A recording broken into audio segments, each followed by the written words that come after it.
Millones de personas se dan cita en la Plaza de San Pedro. Aún no han elegido al nuevo Papa.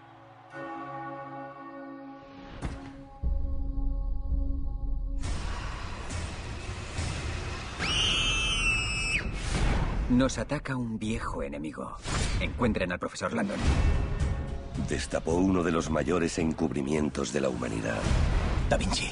Pero qué aterrador descubrimiento hará que el Vaticano recurra a él.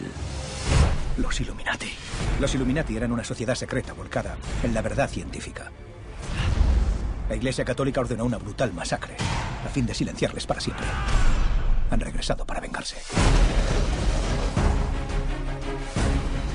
Hay un camino oculto que atraviesa Roma. Necesito acceder a los archivos del Vaticano.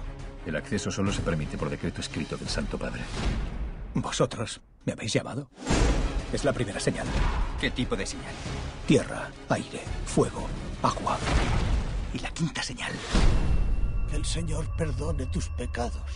Padre, si el Señor tiene algún problema, no será por lo que hemos hecho, sino por lo que vamos a hacer. Nuestra iglesia está en guerra. ¡Eh! Esta es la primera marca. Utilizan el camino. ¿Estás hablando del momento de la creación? Abra las puertas y cuéntele al mundo la verdad.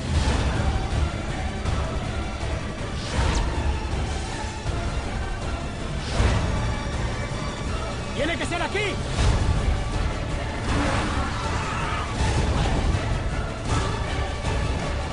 Aquí está. Esta es la verdad. Ángeles y demonios. Ángeles y demonios. Y hoy va a ser un día en el que vamos a hablar de ese tema. Y lo vamos a hacer en compañía de tres buenos amigos, tres grandes profesionales, con los que vamos a debatir y vamos a conocer un poquito más en profundidad el origen, la mitología, incluso la idea y el conocimiento de lo que son o pueden ser los ángeles y los demonios. Para ello nos acompañan, en primer lugar, como somos unos caballeros, vamos a presentar a las damas, que son las primeras. Nos acompaña nuestra querida amiga y compañera Mercedes García Velasco. Buenas tardes. Buenas tardes, Mercedes. Como ustedes ya saben, ella es una experta en fenómenos paranormales. Es escritora de dos libros, de un libro, iba a decir y medio, porque el segundo está todavía en ciernes, ¿no? Sí. Con un libro fantástico que yo les recomiendo que si pueden se lo compren. Yo me lo he comprado, yo me lo he leído y se me ha quedado cortísimo. Le voy a dar el placer a ella que presente su libro. ¿Cómo se llama tu libro? Las historias que jamás quisieras que te contaran. Las historias que jamás quisieran que te contaran. Les recomiendo ese libro, que lo pueden encontrar en qué, ¿cuál era la...? Bubok. En Bubok, ¿no? Bubok. Créanme, merece la pena que lo lean. Mercedes García Velasco. Un placer tenerte aquí como siempre. Muchas gracias, Evo. Un placer. Por otro lado también tenemos a una buena amiga, también compañera, una gran psicóloga, que intentar explicar su currículum, pues como siempre nos ocurre, nos comeríamos medio programa y no vamos a hacerlo. Ella se llama Ana Otero. Ana, ¿cómo estás? Bien, gracias. Su primer día de radio. Sí. Está encantada igual que nosotros de tenerla aquí. Ella nos va a hablar desde su punto de vista, desde la psicología, y también nos va a hablar desde su punto de vista personal sobre este tema tan apasionante de ángeles y demonios. Y bueno, como siempre tenemos en nuestros estudios a nuestro arqueólogo de cabecera, nuestro investigador number one, como dicen los ingleses, Santiago García Lorca. Santiago, ¿cómo estás? Muy buenas tardes, muy bien. Tú como siempre. Claro que sí. ¿Qué os ha parecido este corte, Ángeles y Demonios? ¿Alguno de vosotros habéis visto la película? ¿Sí? ¿Sí? Sí, los sí, tres, sí. vaya. Sí. Yo no. A ver, ya me habéis pillado ahí. ¿Qué tal la película? ¿Interesante? Sí, interesantísima. ¿Sí? Sí, sí. ¿Es recomendable la película? Sí, además los exteriores y los lugares son muy reconocibles y la trama te engancha desde el principio. ¿Tú la viste también? Sí, Ana? a mí me encantó. ¿Te gustó? Sí, porque muestra una realidad. Una realidad. Estás escuchando una historia que desde otra perspectiva puedes pensar que no la conoces y cuando ves la película acabas diciendo, pues puede ser.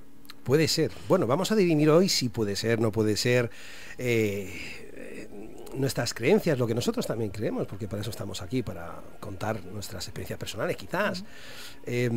Algunas ya, por ejemplo, como Mercedes, hemos hablado de algún tipo de experiencias, ¿no?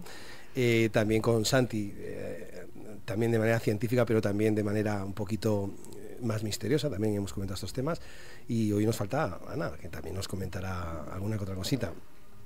Bueno, ángeles y demonios, amigos, un tema muy interesante. En las culturas, en todas las culturas, ya no solamente la occidental, sino la asiática, e incluso en distintos tipos de religiones, siempre ha quedado patente y ha quedado siempre escrito la eterna lucha entre el bien y el mal. Santiago, para romper el hielo, dentro de esa lucha, es una lucha que aparece en todas las culturas.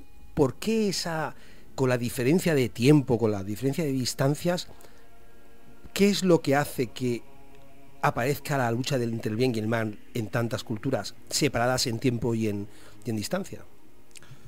Pues básicamente lo que hace que esa frenética lucha entre lo que está bien, lo que está mal, entre fuerzas del bien, fuerzas del mal, todo eso que es el denominador común a lo largo de la historia de la humanidad, lo tenemos o lo justificamos porque el hombre en sí, o el hombre como ser genérico, el ser humano,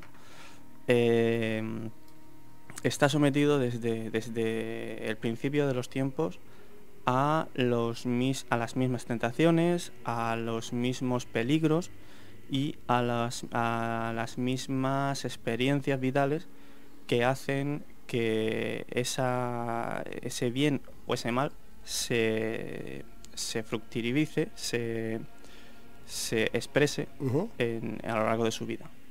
A lo largo de toda su vida. Pero esa es la similitud, porque claro, la similitud realmente, esa lucha entre el bien y el mal, aparecen pues no solamente en la Biblia, aparecen también en el Corán, aparecen también en los textos hindús, y hay una gran diferencia en el tiempo incluso. Sí. ¿Alguna se ha retroalimentado de la otra o es lo mismo? Independientemente de que en algunas culturas, pues por ejemplo el Egipto se puede nutrir de la cultura o de las costumbres de las leyendas de Mesopotamia, por ejemplo, tienen siempre unos círculos de influencia muy, muy importantes.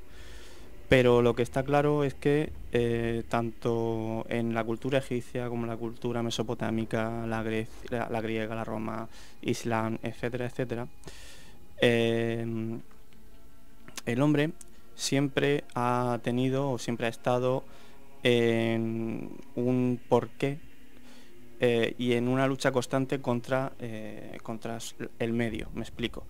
Al ser humano siempre le han ocurrido cosas que él puede considerar negativas, es decir, pérdida de bienes, pérdida de seres queridos, o viceversa, mediante el azar o mediante causas que no puede controlar, llamémosla la fortuna, pues recibir una serie de bienes o de experiencias positivas que no puede llegar a controlar en un momento determinado. Es decir, tú puedes hacer un viaje y en ese viaje puedes tener ciertos momentos en los que tú puedes desaparecer como persona, es decir, puedes ir en un safari y embestirte un elefante y se acabó, digamos, tu experiencia vital. Sí, estás muerto, vamos. ¿Vale? Tú puedes ver ese elefante y que ese elefante no te haga nada, ¿vale? Esa es, digamos, la experiencia en donde la suerte o la fortuna de cada individuo va cambiando hacia un punto o hacia otro. ¿Vale? Ese elemento que no llegamos a controlar es lo que todas las culturas han desarrollado o bien como un hecho negativo, como un demon, como un demonio, o bien como un hecho positivo, llámese fortuna, llámese ángel, llámese bienaventuranza. Ya. Mercedes, está de lo que está comentando Santiago. Claro, ahí estamos hablando, según Santiago, por ejemplo, ha puesto esta similitud, ¿no? Entre que ese elefante te pueda matar o no, hay una diferencia entre la vida y la muerte. Puede ser una casualidad que te mate o puede ser que ese es el destino. Entre el bien y el mal, ¿tú crees que el mal o el bien, sea cualquiera de las dos vertientes, forma parte del destino de la persona o es algo que está ahí, flota en el aire, aparece, no aparece? ¿Qué podría ser el bien y el mal? Buena pregunta. Muchas gracias. Sí. Vamos a ver, yo lo enfoco desde otro punto de vista, muy diferente. Tenemos a Dios, que es lo bueno, es lo perfecto, es el punto que tenemos de referencia, y por contrapunto tenemos a Satanás, al diablo, a Belcebú, Lucifer, como queramos llamarlo. Hay un abanico muy amplio de nombres, ¿no? Depende de las culturas. Entonces, claro, el diablo tiene que estar equiparado exactamente igual que Dios, para que la lucha sea justa, con los mismos poderes y la misma historia. Entonces, bueno, en esa lucha pues hay gente que se divide entre los dos bandos. Hay adoradores del demonio y gente que bueno, va a la iglesia y cree en Dios. Entonces, con respecto a tu pregunta, no es algo que sea la suerte, el destino, como decía Santi, es algo que está ahí. Cada cual toma conciencia y toma un bando u otro según le interese. Porque quiero recordar que hay muchas sectas satánicas que utilizan a Satanás para que le haga favores y otro tipo de cosas. No solamente a Dios, que parece que vamos a pedirle a Dios, pero también se le pide a Satanás y parece que cumple. Parece que cumple. Parece que cumple, entre comillas, porque cada vez hay más sectas, más endemoniados y más poseídos. Bueno, y cada vez hay más adoradores a Satán, ¿no? Que no hay que olvidar que es el demonio, digamos, más fuerte y más potente que hay, de todos los demonios. Que de eso hablaremos más adelante. O sea, que tú crees que evidentemente no hay una casualidad. No, yo es que lo veo como, primero, como un mito, para mí, un mito. Lucifer era, como todos sabemos, un ángel, era el ángel más bello que había en la creación, y bueno, por envidia y por otras cosas, pues fue expulsado del paraíso, y entonces, pues, en teoría se fue al infierno, y bueno, con una imagen completamente, su imagen es deforme, monstruosa, porque Dios es lo bello.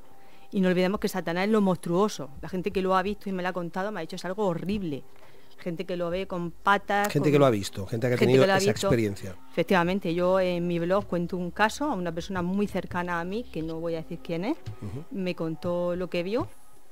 Esta persona iba paseando por una calle con un señor al lado y mirando un escaparate, al cristal de un escaparate, pues vio que la figura de este señor, la sombra, era un monstruo altísimo, con cuernos, con patas de cabrito y con una forma horrible, deforme.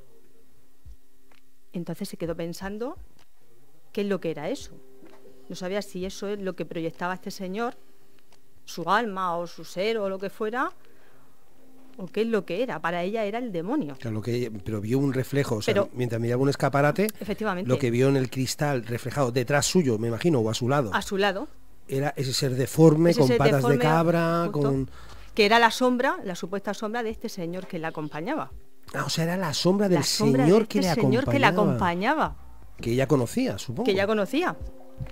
Entonces, claro, la pregunta es, ¿esta sombra proyecta lo que esta persona lleva en la mente como idea del demonio, del maligno? Porque cada uno lleva una idea preconcebida. Para mí, por ejemplo, el diablo no es una entidad, una forma concreta, deforme y monstruosa, es una energía, es algo intangible. Es el mal, la esencia del mal para mí. Es el mal, evidentemente. El mal en sí, la maldad del ser humano. La maldad del ser humano. Del ser humano. Eso está muy bien lo que acabas de comentar, porque al hilo de eso hablaremos más adelante de precisamente de lo que es el bien y el mal. Hemos empezado también hablando del mal, hablamos del bien y el mal, pero tenemos mucho programa todavía para hablar del mal. Y el mal está ahí presente. Ana, yo quería comentarte, al hilo también precisamente, me lo estáis dejando todo muy bien hoy, ¿eh? Estáis haciendo vuestros deberes. Al hilo de lo que comentaba hace unos segundos, unos instantes, Mercedes, tú que eres psicóloga, desde tu punto de vista, yo te voy a contar una percepción. Por ejemplo, hoy en día los niños, desde hace muchísimo tiempo, no hoy en día, desde siempre, hay niños que estudian en colegios católicos, con lo cual ya están influenciados por el catolicismo, por la religión, por una serie de creencias, y hay quien no. Ni una cosa es mejor que la otra, ni la otra tampoco. Quiere decir que las dos son dos opciones la más de buenas. Pero sí es verdad que los niños que están más cerca de una religión, más cerca de una educación, que hay un componente religioso interesante dentro de las materias, dentro del estilo de vida, dentro de ese colegio, por ejemplo, pues están más influenciados, digamos, por ese ordo espiritual. Habrá quien no, pero hablamos de manera genérica. ¿Tú crees que desde el punto de vista del bien y el mal, que es el que estamos hablando, la religión y la educación son un componente importante dentro de esa creencia del bien o del mal, o ni la educación ni la religión tienen que ver? Hombre, puede ser el ambientalista o el genetista. Bueno, ¿vale? ¿Lo tenemos dentro o es lo que influye en nuestro ambiente? Entonces, es verdad que donde nos educamos, nuestros sentimientos, todos tenemos sentimientos negativos, como el odio, como la envidia, lo hemos sufrido alguna vez o lo hemos sentido alguna vez, y tenemos sentimientos positivos como el amor, la solidaridad, el apoyo. Entonces, todos podemos sentir estas dos partes, quitando algún tipo de enfermedad mental que igual no lo puede sentir, ¿no? Pero lo podemos sentir. ¿Y cómo sabemos que discernimos un sentimiento de otro sentimiento? Pues por las reglas que nos han inculcado. ¿Quién? Nuestros padres, la sociedad, la religión, donde nos hemos movido. Entonces, a veces poner el límite dónde está lo bueno y lo malo nace mucho también desde que el hombre tiene la consciencia, la autoconsciencia. O sea, que es capaz de poner el límite, de decir, esto está mal, esto está bien. De hecho, hay neurosis y personas que sufren neurosis en temas sexuales, por ejemplo, en los que han sido educados religiosamente con muchísima prohibición y muchísimo tabú, y luego tienen problemas a la hora de desarrollarse. Hay la psicopatía, por ejemplo, los psicópatas no sienten remordimientos, por lo tanto ellos no empatizan con las personas. Sí, para ellos el mal es algo quizás normal, ¿no? Ellos sienten el mal, pero sienten el mal según sus propias reglas, no según las reglas como podemos sentir los demás que están en base a una sociedad o en base a una religión que nos han educado, ¿no? Ya. Porque, no sé, un animal que mata por supervivencia es malo, mata por supervivencia. Entonces, también es verdad que los seres humanos tenemos que ponernos un poco ahí en el pensamiento de qué es lo que es malo y qué es lo que es bueno. Sí, me toca esta parte. Está claro, pero fíjate, además, nos hemos de poner, pero ¿cómo nos ponemos? Porque, por ejemplo, hay casos de padres de familia que tienen 2 hijos, 3 hijos, y a los 3 les dan la misma educación. Y los educan igual, y los educan en el respeto, en el amor, y uno o dos, pues te salen psicópatas, te salen asesinos, te salen unos descerebrados. Cuando desde pequeños les han enseñado la diferencia entre el bien y el mal, que psicológicamente, y además, fíjate, muchos de ellos con creencias incluso religiosas, con una creencia de que no puedes hacer esto, no matarás, no robarás, ¿es posible que haya una injerencia externa, y ahí ya nos vamos adentrando dentro del mundo paranormal, de la espiritualidad, para que ese niño haya salido o se genere, o sea, un psicópata, un asesino, una persona malvada, o es otro el problema? Tú que eres psicóloga y nos puedes iluminar. Una persona malvada, ¿nace o se hace? ¿No? Claro, nace o se hace, correcto. Entonces, sí, el ambiente influye, lo que hemos hablado, y la genética que tú tengas. Una esquizofrenia tiene una base importante genética. Pero y por muy buen ambiente que tenga, que se críe, que los padres hagan lo que puedan, puede desarrollar perfectamente la esquizofrenia. O sea, no tiene que influir en ese sentido. ¿Se desarrolla mentalmente o es algo que puede venir de fuera? Es ahí donde yo quiero ir. A veces están los detonantes. O sea, igual hay gente que tiene un componente genético que queda ahí, lo tiene latente y puede desarrollarlo. Por ejemplo, están las esquizofrenias hebefrénicas que desarrollan los adolescentes, son los juveniles a los 15 años. Entonces ellos desarrollan muy pronto. Y hay con chavales, por ejemplo, que fuman marihuana, el tetrahidrocannabinol, los porros, llámalo, ponle el nombre que quieras. Esto adelanta a que ellos puedan tener experiencias brotes psicóticos. Creen que, bueno, en más de uno con los que yo he trabajado han tenido sus brotes psicóticos, su alucinación en la que les persigue el demonio. Como muy bien decía Mercedes, cada uno le pone la forma que se le ocurre. O sea, a mí me lo han descrito de muchas maneras, cada uno lo ve como te ve. Pero ¿quieres decir, Ana, entonces que esa experiencia psicosomática, por ejemplo, está influenciada por la droga? ¿O cabe la posibilidad, que es de lo que estamos hablando aquí? Yo te interrogo, Ya sabes que Sí, yo sí, te me lo pone interrumpo y quiero difícil. saber. ¿Cabe esa posibilidad de que no sea, por ejemplo, eso, sino que haya algo más? Déjame el punto de ponerle la racionalidad. Es verdad que además, analizando todo esto, he entrado y tengo muchísimos interrogantes, pero muchísimos. Hay muchos interrogantes. Muchísimos interrogantes. Además, bueno, que los profesionales en el tema pues me van a enseñar muchísimo y nos van a enseñar.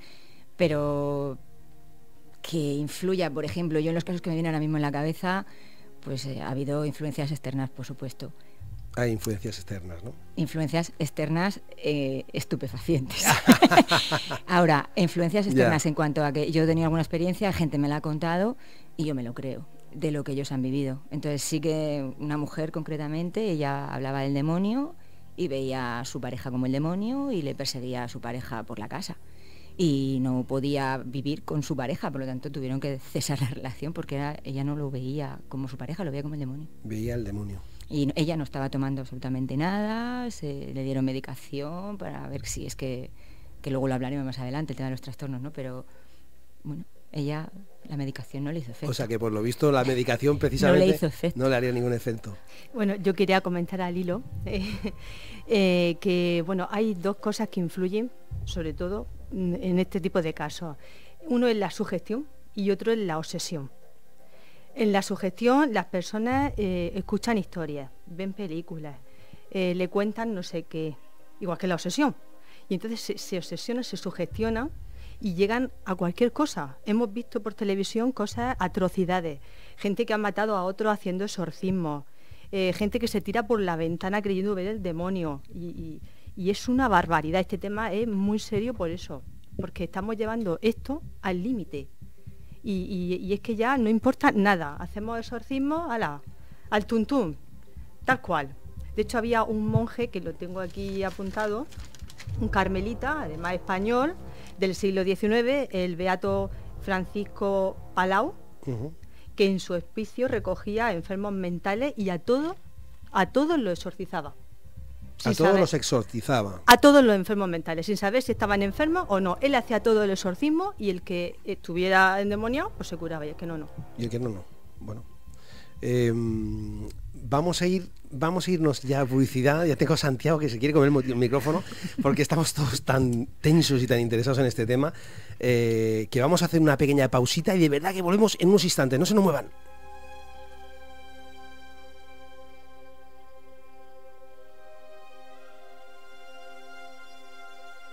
Estás escuchando La Tarde de Epo, con Epo Cardelo.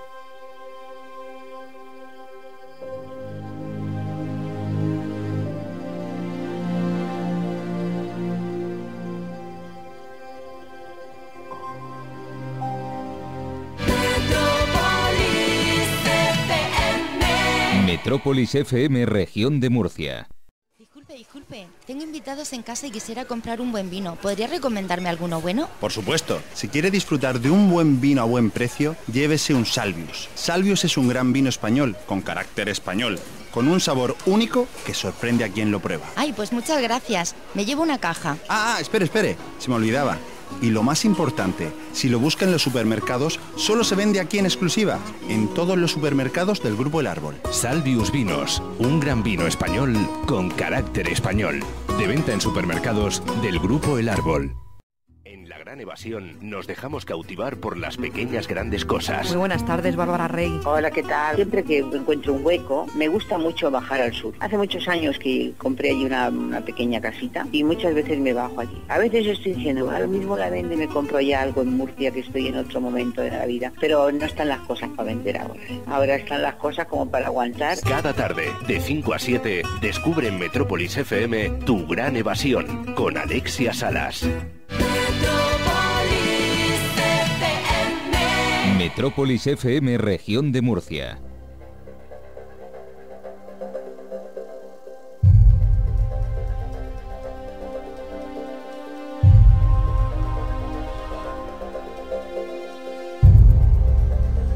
La tarde de Epo, con Epo Cardelo.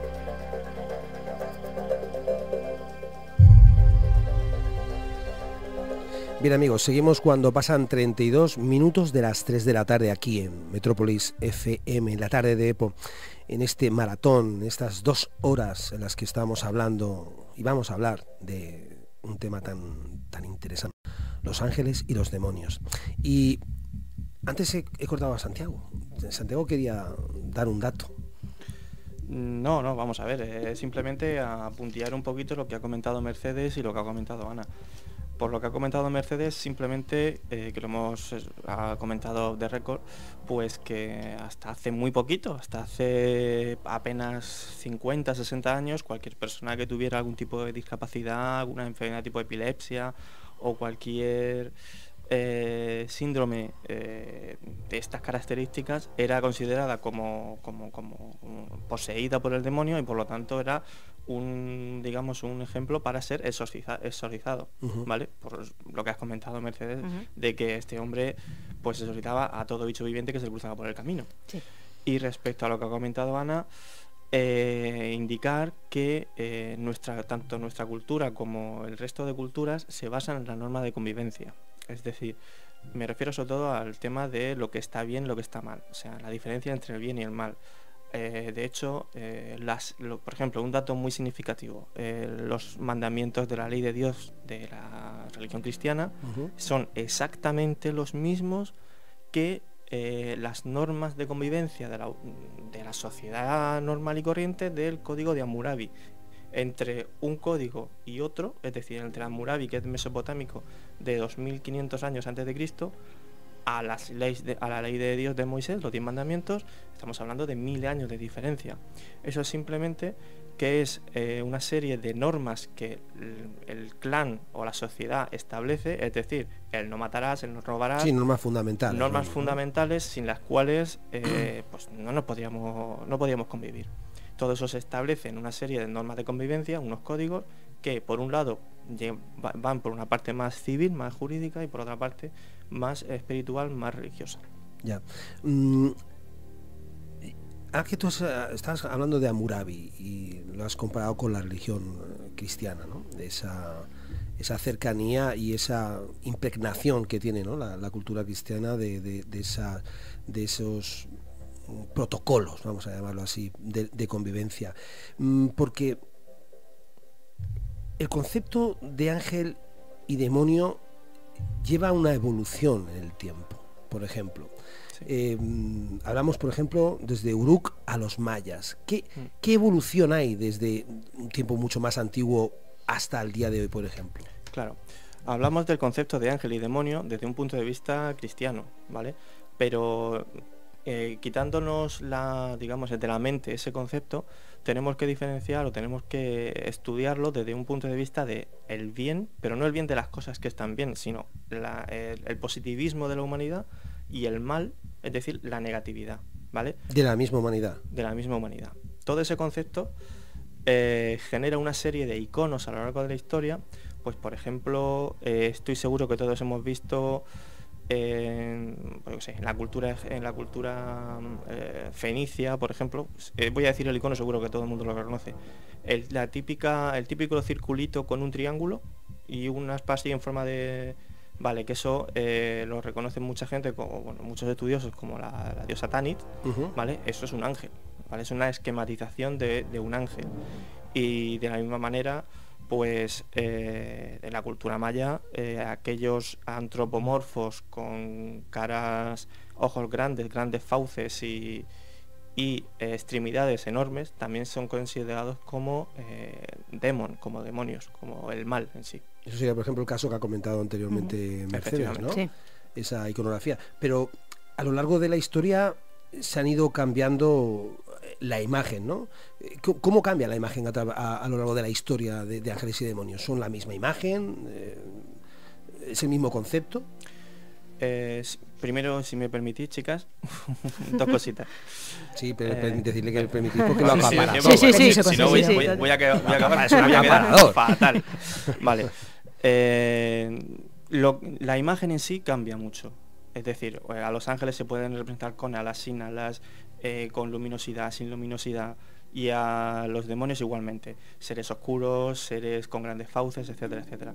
Pero lo que no cambia es que lo bueno está arriba y lo malo está abajo.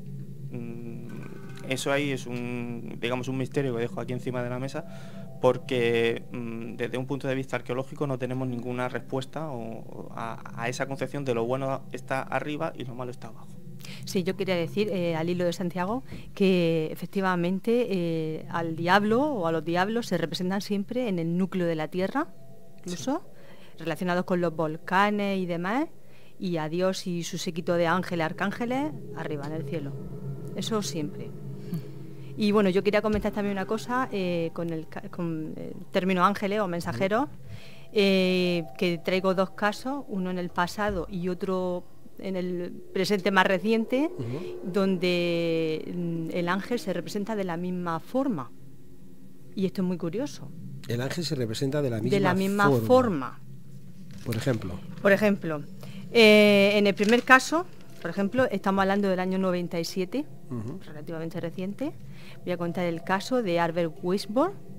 Este señor era un delincuente, un exconvicto, fichado por el FBI, un señor que pisaba todas las cárceles, que bueno, era un ladrón, drogadicto, mafioso. Bueno, lo tenía todo como para triunfar en la vida. Sí. Multiproblemático. Qué cuadro. Multiproblemático. Y este señor, pues nada, pues al final lo pillan en un gran robo, lo llevan a la cárcel y allí pues trapicheando con drogas, sin parar. Lo llevaban de una cárcel a otra porque era muy problemático. Él seguía con sus trapichos allí dentro. Una noche, para resumirlo así rápidamente, estando en una celda de reclusión, que son unas celdas que no tienen ventanas, son muy pequeñas y solamente tienen un camastro a un lado. Este señor estaba acostado a las 2 de la mañana y de repente nota que le pegan un puñetazo muy fuerte en el pecho. Un puñetazo que lo deja sin aire, casi sin poder respirar. Y a oscuras, porque allí en las celdas te dejan una luz que la encienden a determinadas horas, no hay luz siempre. A oscuras completamente ve cómo se va manifestando una luz muy potente en la habitación y ve una figura humana. Esta figura le alarga un brazo y le pone la mano en la boca y le dice: no vas a decir nunca más nada en contra de tu Señor. A partir de ahora vas a trabajar para el Señor y te vas a reformar y no volverás a llevar la vida que has llevado hasta ahora. Entonces él no entiende nada, piensa que esto es una alucinación, ese ángel, esta figura humana va desapareciendo, se va disolviendo en la habitación, no se ve nada más, y él lo primero que hace es sacarse la droga que lleva debajo de la almohada y fumarse un porro. Y cuando se va a meter el porro en la boca ve que no puede, se que le da angustia, le da arcadas, vómitos, se pone malísimo. Y dice: ¿qué me está pasando? Me estoy volviendo loco. ¿Qué es lo que he visto? Esto no puede ser, no es factible. Y mira las paredes, están llenas de pornografía, le da angustia, la arranca con las uñas, siente mucha tristeza de ver esas imágenes allí puestas. Tiene como una especie de epifanía, ¿no? Hay un cambio. Hay un cambio además radical. Entonces, bueno, pues a raíz de eso lo toman por loco, los compañeros no entienden cómo puede estar pasando eso, le hacen muchos exámenes mentales dentro de la cárcel y, bueno, la conclusión es que no estaba loco, no estaba drogado y no estaba enfermo mental, estaba cuerdo. Este señor, pues, termina su condena, se reforma incluso allí dentro de la cárcel y se convierte en monje. Ningún monasterio quiere acogerlo, por supuesto, pero al final hay uno que lo coge. Es que el currículum... Es que los antecedentes dan miedo. Sí. Y un hombre bastante corpulento. Y bueno, pues termina allí como Abbas, termina sus días. Y él cuenta esa historia que la recoge una escritora y hace un libro que se llama El ángel de la noche y cuenta esa historia. Este señor ya murió, pero que da su testimonio. Y ese testimonio, que me ha llamado a mí mucho la atención por esa figura que aparece con una luz muy potente que casi le ciega, que es lo que yo vengo, lo he investigado y he visto que en el Evangelio de Bernabé, ojo, es un evangelio muy importante, en el capítulo 16, 17 y 18 dice lo siguiente, que 4 ángeles se le aparecieron a María y a los discípulos que estaban allí con Jesús. Y que se aparecieron textualmente, cito las palabras, como 4 soles deslumbrantes. Y todos los asistentes cayeron como muertos, presa del pavor. Jesús dio 4 velos a los ángeles para que se cubriesen y que su madre y discípulos pudiesen soportar su aspecto y oírlos hablar. Luego, Esto es igual que la descripción que vio este señor, que vio Albert. Una luz muy potente que era cegadora, con una figura humana. Y esto nos da a entender que a pesar de tantos años que han pasado, sigue siendo lo mismo. Sigue siendo lo mismo, pero fíjate tú, Ana, fíjate, a Ana, que es nuestra psicóloga, que que esto tiene una explicación. Esa explicación, te estamos viendo como tu mente estás ahí mirando seriamente. Esta explicación esta historia que nos acaba de comentar Mercedes, claro, tú imagínate, sale en la Biblia, ¿no has comentado? Sí, el Evangelio de Bernabé. El Evangelio de Bernabé sale algo muy similar. Nos estamos poniendo en la situación de que este señor es un tipo que es un delincuente, que probablemente no hubiera leído la Biblia en su vida y tiene la misma experiencia. Puede ser desde el punto de vista de la psicología, desde ese punto de vista de la ciencia, notemos que un poco, ¿no?, esta similitud que hay entre un caso y otro, que puede haber ahí. ¿Qué puede ser desde el punto de vista racional? Ya te he dicho, a veces tú haces un árbol genealógico y vas analizando un niño y vas hacia atrás, sus padres, abuelos, tatarabuelos, y resulta que hay familias multiproblemáticas que tienen problemas ahora, en el día de hoy. Te pones a mirar atrás, estos niños casi no han tenido contacto ni con sus tatarabuelos y desarrollan patologías igual que han tenido sus tatarabuelos. Entonces, que a veces, yo he dicho que sumergiéndome en este mundo, a día de ahora, en este momento, tengo más interrogantes de los que ya tenía. Pero oyendo a Mercedes, a mí sí, bueno, voy hablando y van surgiendo cosillas, ¿no? Al hilo, que no se me olvide lo que había dicho Santi, el compañero, ante que el mal está arriba, que el mal está abajo y que el bien está arriba. Hablamos en psicología en términos exactamente igual. Estoy de bajón. Cuando estamos mal, siempre estoy de bajón. Estás abajo. Estoy abajo. Y cuando estás contento, estoy eufórico, estoy de subidón. Claro. Entonces, para que veas que, bueno, llámalo como quieras. Pero al hilo un poquito del caso que contaba Mercedes, a mí me está viniendo casos, o sea, la palabra el flashback, ¿no? Que a veces son alucinaciones que personas tienen, que ven unas luces cegadoras y que, bueno, eso puede servir como experiencias vitales.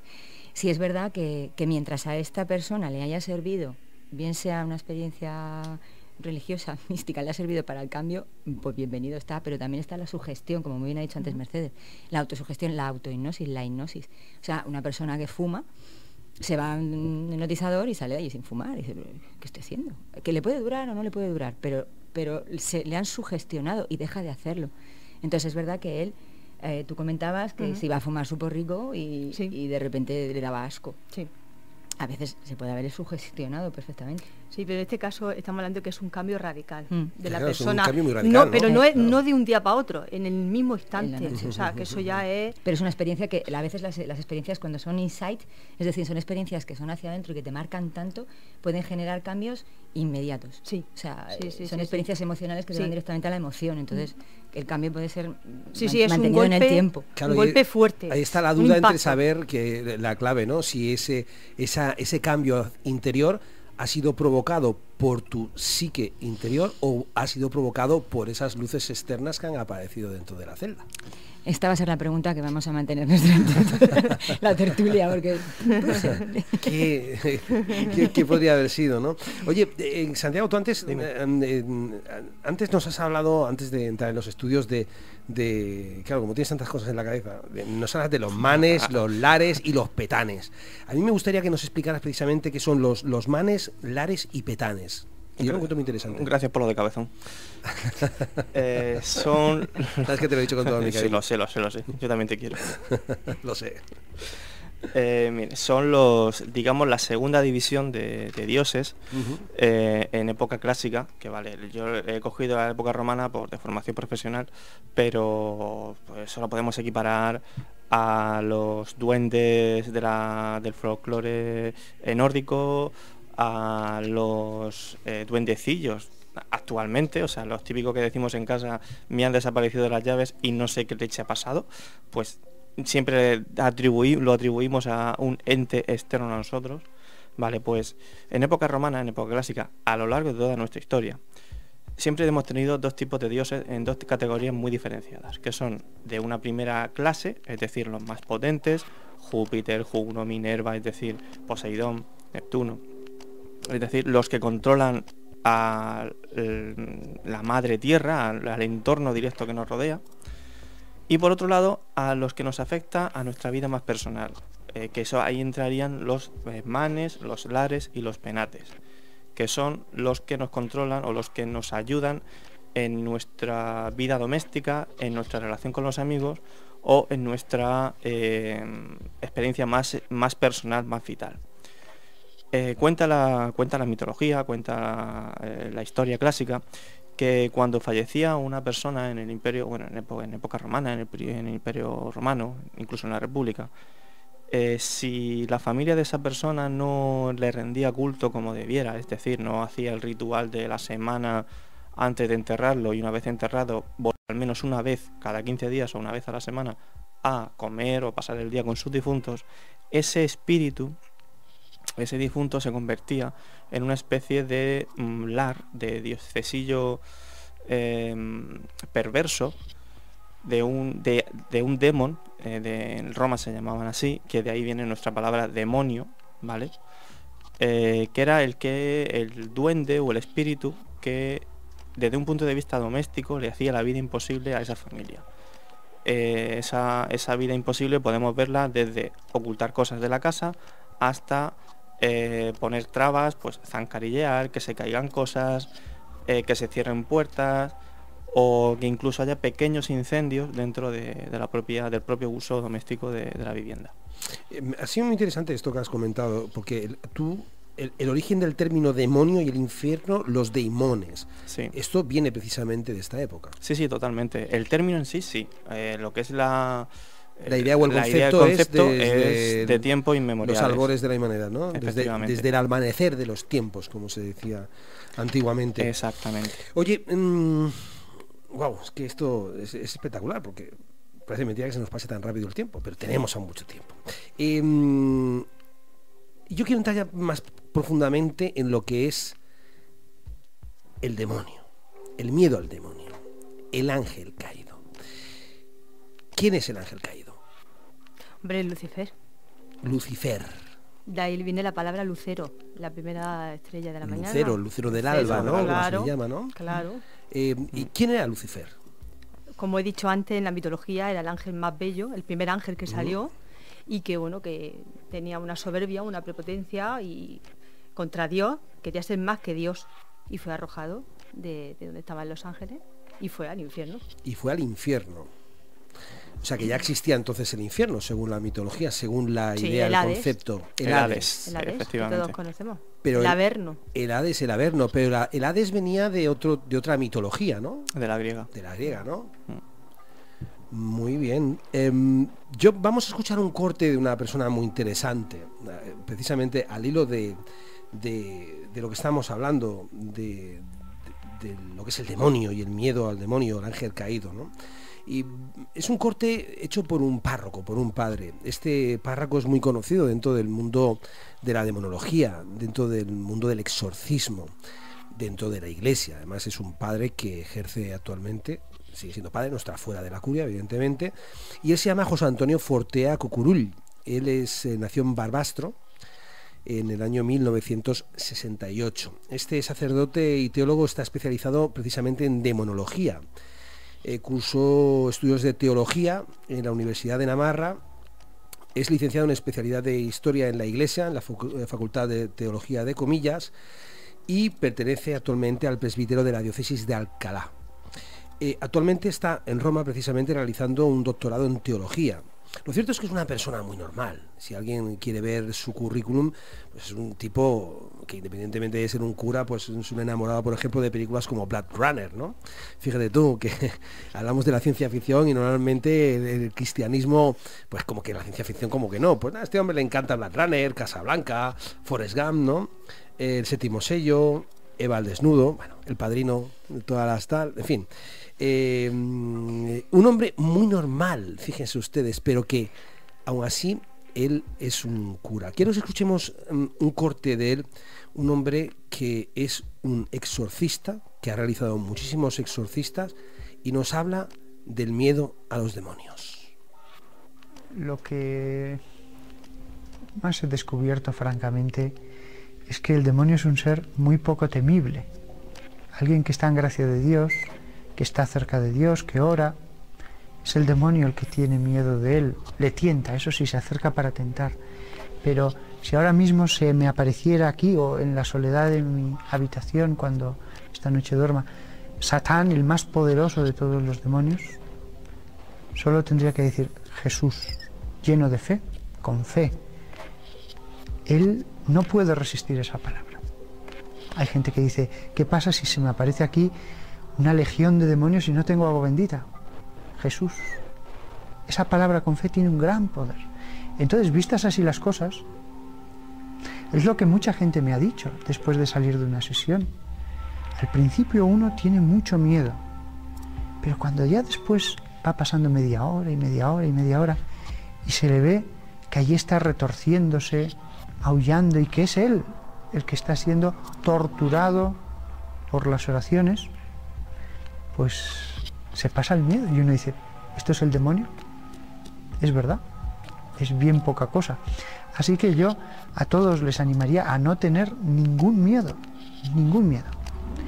Al único que hay que temer es a Dios, el santo temor de Dios, el temor de ofenderle, el temor de perderle por toda la eternidad, el temor de decir, Señor, no soy digno y tú eres verdaderamente el ser infinito en todo. Ese santo temor de comparecer en su presencia porque no somos nada y Él es la santidad. Ese temor es el único temor que hay que tener. El temor a Dios. Bien, graves y grandes palabras de este gran exorcista. Palabras que vamos a comentar en unos instantes porque nosotros tenemos miedo a que nuestros publicistas se enfaden con nosotros. Así que vamos a hacer un poquito de publicidad y enseguida volvemos con ese temor a Dios.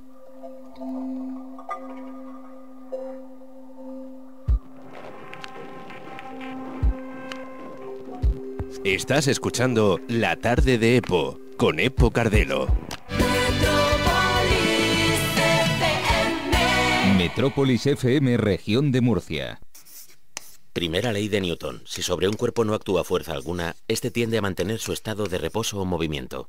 Si tu hijo sale despedido del coche porque no le has puesto correctamente el sistema de retención infantil, deja atrás absolutamente todo. Deja atrás su juguete preferido. Deja atrás las galletas de chocolate. Deja atrás su beso de buenas noches. Te deja atrás a ti.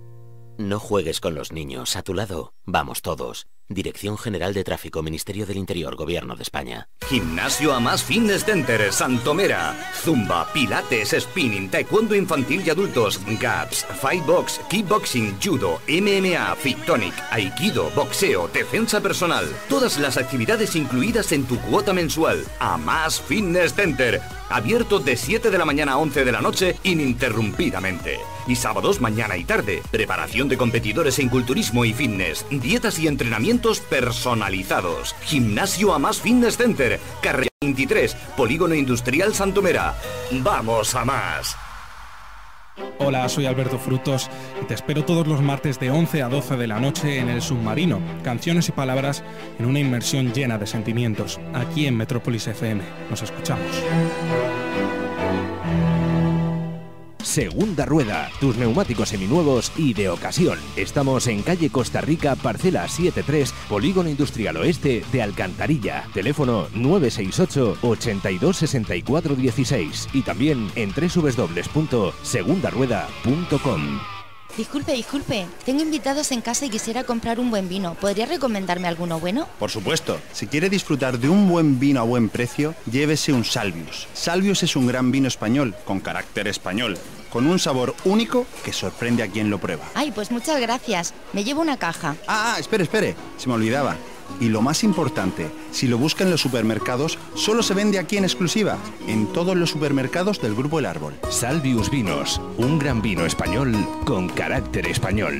De venta en supermercados del Grupo El Árbol. Todas las tardes, de 3 a 5, tienes una cita conmigo en La Tarde de Epo, un lugar donde la soledad no existe, donde encontrarás la mejor compañía y donde sentirás que tú y yo estamos conectados. Aquí te espero cada tarde en Metrópolis FM. En tu tarde, La Tarde de Epo. Cada tarde, de 3 a 5, en Metrópolis FM, La Tarde de Epo, con Epo Cardelo.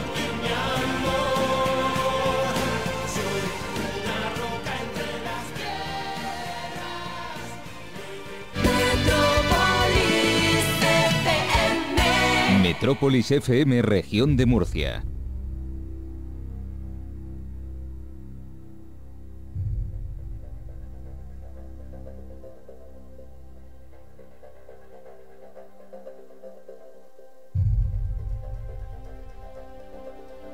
De 3 a 5 de la tarde, en Metrópolis FM, La Tarde de Epo, con Epo Cardelo. Bien amigos, pasan 58 minutos de las 3 de la tarde y hemos, por 2 minutitos, casi, pues hemos llegado al ecuador de este programa especial que habla sobre ángeles y demonios. Con Mercedes García Velasco, con Ana Otero y con Santiago García Lorca. Y este que les habla, Epo Cardelo, en su tarde, la tarde de Epo. Hemos escuchado hace unos instantes un corte del padre Fortea, José Antonio Fortea. Tenemos la oportunidad de escuchar un que otro corte más de este padre tan singular, este experto especializado en demonología y experto en verse cara a cara con el demonio, con Satán. Y lo habíamos dejado precisamente cuando el padre nos comentaba de que no había que tenerle miedo al demonio. De hecho, él decía, con decir la palabra Jesús con fe, aunque te ataquen 100 demonios, saldrán despavoridos. Pero ha tocado un tema muy interesante en el cual Mercedes ha puesto de uñas como gato panza arriba, ha dicho, ¿esto cómo puede ser? Cuando ha dicho, realmente a quien hay que tener miedo es a Dios. Mercedes, ¿hay que tenerle miedo a Dios? No. En absoluto. Miedo a ninguno. Hay que tenerle respeto y amor a Dios, porque nosotros somos criaturas de Dios. Y entonces no tenemos por qué temerle en ningún caso. Pero no sí respetarle. Hay que respetarle. ¿Tú qué crees, Ana? Me estaba hablando antes el tema del control. O sea, el tema del control. Del control. ¿Vale? Donde si temes a Dios o temes al demonio, mientras temas y te provoquen temor, te controlan. Te controla. ¿Te controla quién? Dilo. Si estamos hablando de la institución de la Iglesia, pues en este momento control de la Iglesia, ¿no? El control de la Iglesia en cuanto si te provocan temor, bien sea hacia Dios o bien sea hacia el demonio, se controla tu conducta hacia una dirección o hacia otra dirección. Control. Ya. El control, porque Santi, no será quizás, Santi o vosotras, ¿no será quizás que lo que ha querido decir en este caso el padre Fortea es, digo yo, estoy pensando un poco sobre lo que él, sobre ese asentamiento de decir hay que tener miedo a Dios. ¿No será que él dice que hay que temerle miedo a Dios porque realmente Dios es más poderoso que Satán? Yo pienso, y es una apreciación personal, más que tenerle miedo a Dios, yo lo que veo en lo que ha comentado el padre es tenerle respeto a Dios. Pero hay una cosa que sí que me ha chocado y es el hecho de no tenerle miedo al diablo, o a Satanás o como queramos llamarlo. ¿Qué es lo que él dice? ¿No? Él básicamente lo que dice, ¿vale? Esa es su fundamento. Vale, el no tener miedo es el intento, o creo yo que es el intento, de provocar la negación de la existencia del propio Satanás. Es decir, si tú estás convencido que no existe, no te va a causar ningún tipo de daño. Por lo tanto, si el respetar a Dios o el creer que Dios es más poderoso que el demonio te va a ayudar en ese sentido, en ese objetivo, pues adelante con ello. Entonces, también, si me permitís dejarlo también encima de la mesa, que ya llevo unas cuantas puestas. Sí, las lleva todas, ¿eh? Bueno, menos mal que es de la casa. No, es simplemente eso que estoy comentando, o sea, el por qué esa necesidad de negar constantemente la presencia de entre comillas, el maligno, si vamos a ver, Dios es más poderoso que él, pues siempre va a ganar. Digamos que es una batalla ganada desde el minuto cero, ¿vale? Negar, pero ¿quién lo niega en ese caso? En este caso es el padre, o en este caso la propia Iglesia Católica. ¿Crees que niega eso, la presencia? Más que negar, porque está claro que si forma exorcista, como veremos un poquito más adelante, está claro que algo reconoce, algo hay, pero sí que sería un último punto a abordar, es decir, para que una persona llegue a ser exorcizada, ese es el último paso, la última llave, el último eslabón dentro de una multitud de problemas que pueda llegar a tener esa persona. Me explico. Y con esto, negar la existencia de Satán, negar la existencia del demonio, pienso yo que es un arma de defensa contra esa experiencia, por llamarla de alguna manera. Ya. Oye, yo quería comentar algo al hilo de Santiago, lo de negar al diablo. Sí te puedo decir que las personas que están poseídas pasan primero por un psiquiatra, un psicólogo, como la compañera, que les hacen un examen psiquiátrico para determinar qué tipo de enfermedad. Puede ser bipolar, esquizofrenia y un montón más de cosas. Por eso digo que es la última. Cuando llegas al exorcista es o eso o ya, hijo mío... ya no hay más. Entonces, cuando se llega a la iglesia no hace el exorcismo, porque para eso tienen que pedir permiso para que lo conceda, y eso tarda muchísimo tiempo. Y la persona mientras está sufriendo, con lo cual se lleva a la iglesia y el cura pone una oración que se llama de liberación, pone las manos en la cabeza y hace una oración, una breve oración, y se sabe automáticamente si esa persona está endemoniada o no, porque además ya empieza a mostrar signos raros de repulsa. Pero ¿cómo se sabe eso concretamente, Mercedes? Quiero decir, porque hay una negación cuando el cura coloca las manos sobre la cabeza de ese feligrés, de esa persona que está teóricamente poseída. ¿Él hace algún tipo de ritual religioso, espiritual, para que ese ser que está dentro de ese cuerpo que acaba de poseer se sienta mal? O sea, habla de Jesús, habla de Dios, y entonces ese cuerpo, esa persona física se retuerce. ¿Eso ocurre? Sí, eso es real. Eso es así. Vamos a matizar una cosa. El diablo no posee alma, posee cuerpo, ¿vale? Eso hay que dejarlo muy claro. Y posee un cuerpo temporalmente. Más allá de un tiempo no tiene poder. Puede volver a salir, entrar, meterse en otras cosas, en otros seres. Puede entrar a personas, animales y cosas. Y ya estamos hablando de maleficio. Sí, también hablamos de objetos, un objeto que sea maldito, ¿no? Sí, y si no, tenemos el claro ejemplo en el vudú, con el muñequito y los alfileres y demás. Entonces, lo que estábamos comentando, cuando estas personas, el perfil que tienen es que tienen odio y aversión hacia todo objeto sagrado. Es decir, no pueden pisar una iglesia. Estas personas, no, digamos, las personas que están poseídas, ¿no? Los posesos no tienen aversión a todo lo que sea sagrado. Y entonces, cuando llegan a la iglesia ya muestran signos raros. Y cuando este sacerdote le pone las manos y dice esta oración de liberación, que es muy breve, no es nada largo, pues ellos empiezan a mostrar unos síntomas, pueden escupir, tirar espuma, y además esto lo hemos visto hace poco, cuando en la plaza de San Pedro el Papa a este señor que estaba en silla de ruedas le puso las manos y empezaba como a rebuznar, a hacer unos gritos horribles. Y ya a partir de ahí, ya es cuando dice, bueno, aquí hay algo. Sí, aquí está pasando. Aquí está pasando. Que la persona crea o no en el demonio, eso da igual, porque está sufriendo y los familiares quieren que crean o no, da igual, porque si les puede ayudar, es bienvenido. No le va a hacer ningún mal. O sea, pues ya disparates que hemos visto en las noticias, pero por decir unas oraciones y echar agua bendita y aceite bendito y sal y demás, no le hace ningún daño. Es una posibilidad más que hay que afrontar.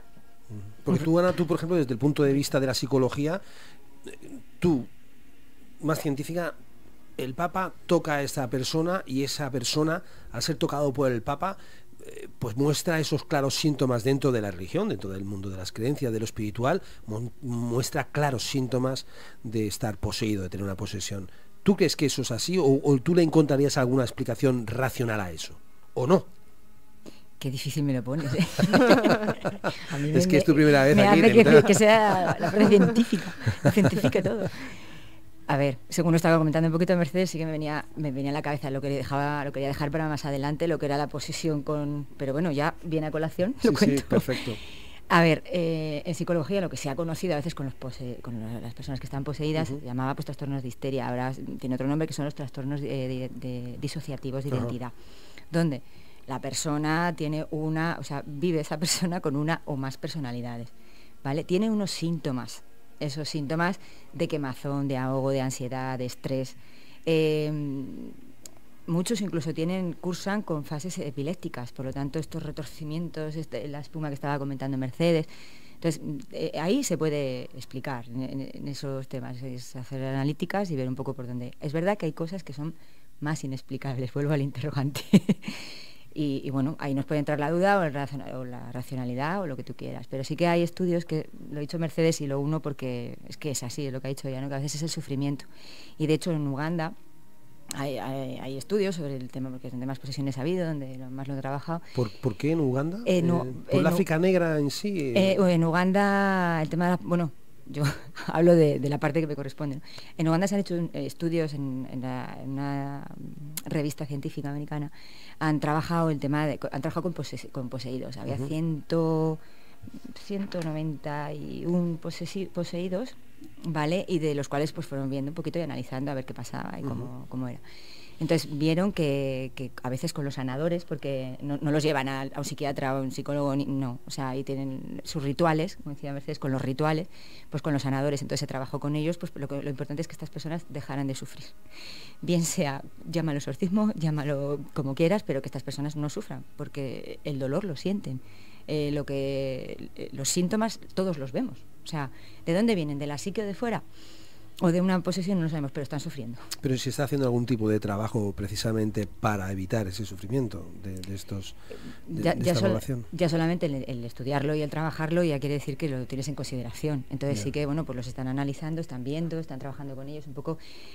Sobre todo es las causas de por qué. ¿Por qué en Uganda y por qué las causas de estas posesiones y de estos sufrimientos? ¿Por qué en Uganda, dices, Ana? O sea, ¿que se da solo en Uganda? No, se da en África, se da en Asia, se da en muchos sitios, pero que Uganda es un lugar que ha estado castigado por dictaduras, por enfermedades infecciosas, por el SIDA, donde la gente, yéndose a generaciones anteriores, vienen de sufrimiento.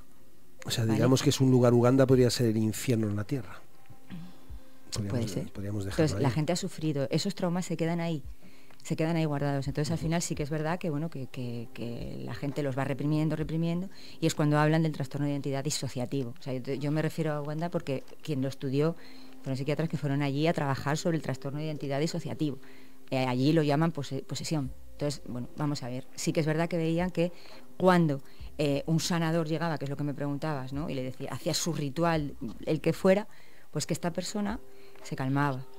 Pero a veces también nos pasa en un trastorno de ansiedad, cuando estamos en pleno momento de un ataque de pánico, de ansiedad, una simple bolsa que te están dando, tú respiras en la bolsa y ese ritual, ese acto te calma. Tiene una base científica a la hora de que te hiperventilas y entonces tragas el monóxido. Pero cuando cantas, por ejemplo, te dicen canta o silba, y ahí que también ocurre, ¿no? Porque estás cambiando, tú ahora estás deteniendo tu pensamiento y estás cambiando tu temor, que es lo que hablábamos antes del miedo, ¿no? Lo estás cambiando por silbar, por ejemplo, ¿no? Claro, si ahora mismo estoy pensando que es que va a venir un demonio a por mí, que no voy a poder levantarme de aquí, que vamos, es que yo misma me empiezo a quedar rígida, a tener una sintomatología, tensión, me sugestiono, me empiezo a poner dura, tensa e incómoda. Si en ese momento me pongo a cantar, se me olvida el miedo, o se me olvidan los pensamientos de miedo que puedo estar teniendo, ¿no? Ya, eso sí lo hacemos desde el punto de vista de la psique, porque si realmente existe ese demonio, por mucho que tú te pongas a cantar y te tranquilices, el demonio... Es lo que decía Mercedes un poco, ¿no? Te puede poner las manos y salta con estas palabras. Yo, bueno, viene más adelante, igual me adelanto,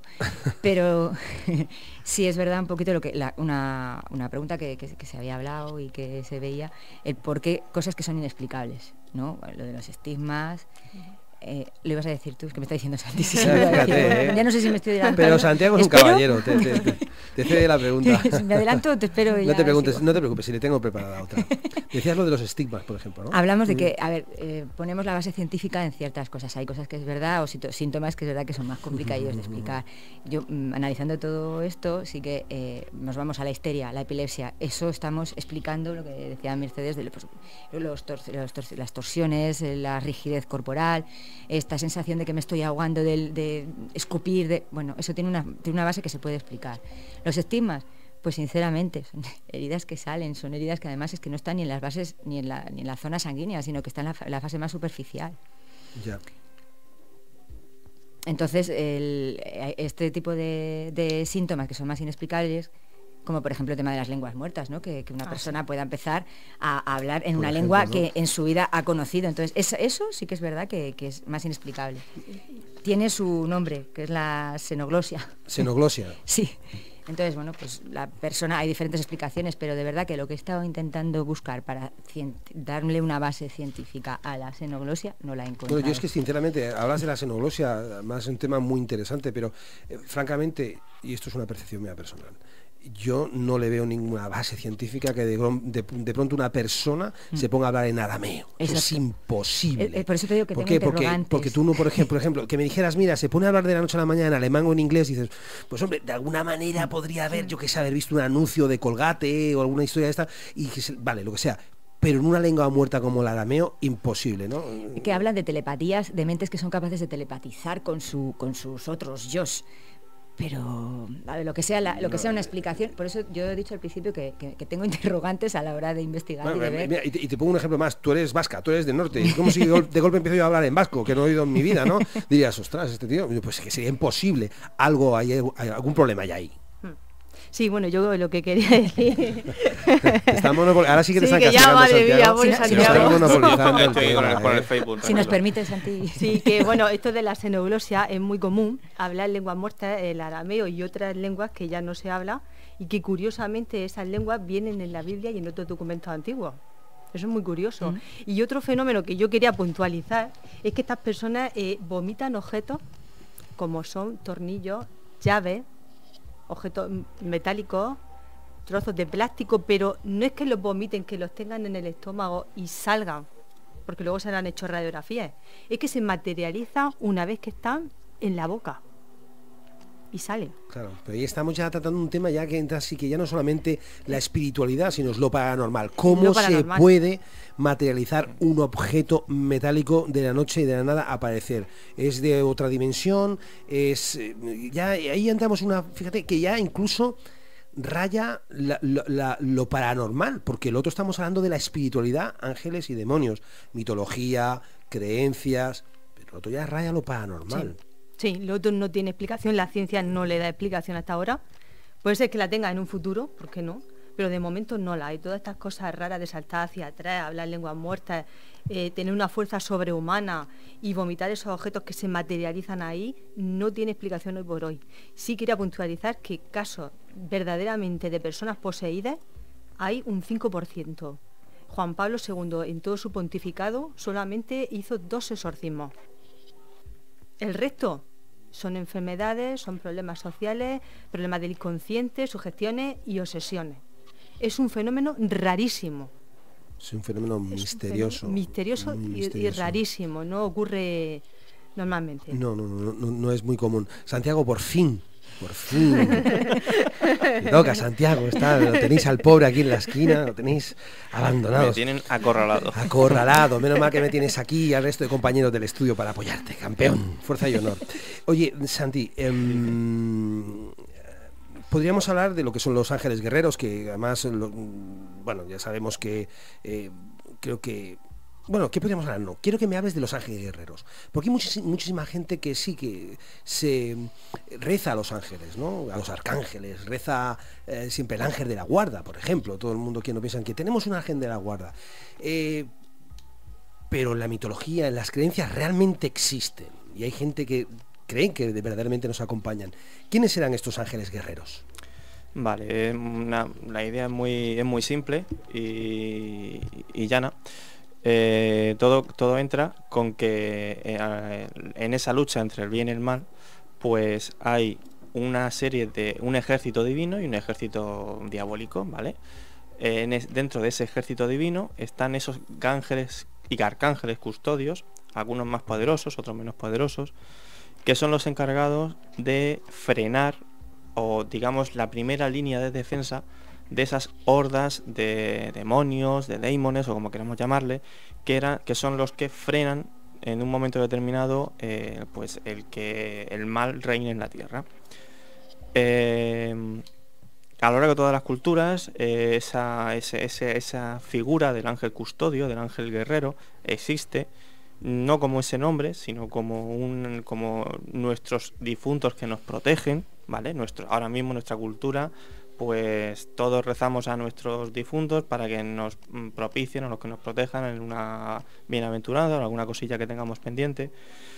Y por ejemplo, como un arcángel guerrero, pues por ejemplo el arcángel San Gabriel, que es el que con su espada mató a Lucifer, ¿vale? Pues sería un ejemplo muy significativo de lo que estamos comentando. Sí, pero ¿por qué siempre en las películas se pone a Gabriel como el malo? Porque yo en más de una película veo siempre sale Gabriel como el ángel malo. ¿Hay alguna razón para eso? Porque en la mitología, quiero decir, la religión cristiana, Gabriel no es un ángel malo. No, en algunos momentos... Es un ángel guerrero, ¿no? Pero... Sí, es un ángel guerrero, es un enviado de Dios, pero en ciertos evangelios apócrifos, sobre todo el de si me acuerdo, el de San Juan, ¿vale? Comenta que en ciertos momentos Gabriel ha tenido envidia de Lucifer. ¿Por su belleza? ¿Porque era el favorito de Dios? Porque era el favorito de Dios. Lo que sucede es que luego con el paso, digamos, avanzamos en lo que es la historia, Lucifer acaba luego en el inframundo y Gabriel acaba justo, es digamos el que ocupa el puesto de Lucifer, ¿vale? Es un juego de envidias y de me quito yo, ponte tú y me quito yo. Ya. Parece mentira que hasta allá arriba en el cielo exista también algo tan terrenal como la envidia y el quítame tú que me pongo yo y todo lo demás. Parece mentira. Que se vengan a España, se tendría que venir ahora actualmente en España, que esto sería el deporte nacional. Dame tú esta política que yo te doy el coche oficial. En fin. Desde luego. Oye, pero lo decía para quitarle un poco de tensión al tema, que se palpa la tensión. Tema muy interesante. Existe, a lo largo de la historia existe algo que se llama la posesión. La posesión. Ya hemos venido hablando anteriormente que hay cuerpos que son poseídos. Y a la misma vez un cuerpo que es poseído por un demonio, por un ente, fundamentalmente suelen ser demonios, y hay diferentes tipos de demonios. Creo que hay además diferentes nombres y diferentes tipos de demonios, que unos son más malos que otros, unos peores que otros. El que se sabe conocido que es el peor de todos, el más malo de todos, un bicho malo, es Satanás es el peor de todos. Pero luego creo que independientemente de eso hay otra serie de demonios con otros tipos de nombre. No sé si Belcebú tiene algo que ver, son diferentes tipos de demonios, son diferentes razas de demonios. Más que diferentes razas, son diferentes maneras de dominar a lo mismo, ¿vale? Esto viene porque para las culturas da igual que propicies un fallecimiento o que se te caiga o te caigas o te rompas un hueso o cualquier elemento negativo que te puede pasar en la vida, que lo vas a denominar o lo vas a poner en un mismo sitio, que es el mal. A eso, como bien has dicho, se le ha llamado Belcebú, se le ha llamado Satán, se le ha llamado Lucifer, se le ha llamado demonio. En el término genérico es demonio. Incluso me estoy remontándome al antiguo Egipto, se le llamaba Apophis. Apophis, correcto. Apophis. Sí, Apophis.